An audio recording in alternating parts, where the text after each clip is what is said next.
vous trouvez dans un atelier chantier d'insertion à Lannemezan.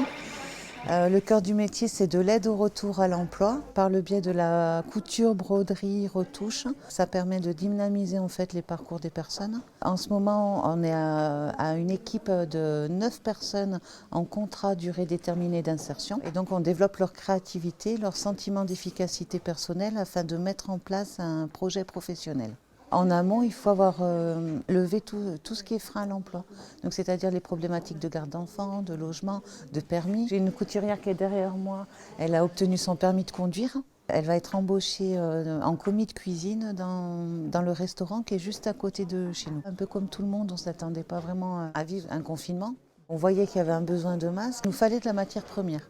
Donc là, il y a eu l'adjudant-chef David qui nous a vraiment énormément soutenus, qui a mobilisé en fait toutes les petites communes des alentours afin que les personnes elles portent aux salles des fêtes des communes des draps en coton. Ces draps, après, il s'est occupé de les acheminer et de nous les remettre. Mais il y avait aussi la question de mise en sécurité du personnel. Grâce à la médecine du travail, en fait, on a mis en place la chaîne de production afin que tout le monde soit en sécurité.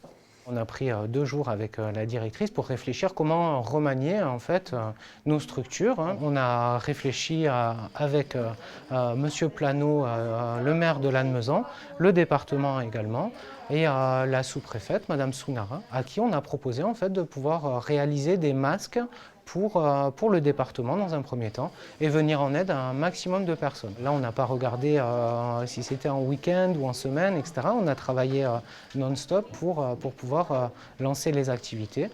Donc il a fallu évidemment tout remanier au sein même des structures, puisque ça a demandé un effort extrêmement intense au niveau du suivi d'hygiène, sécurité et toutes les normes qu'il fallait respecter.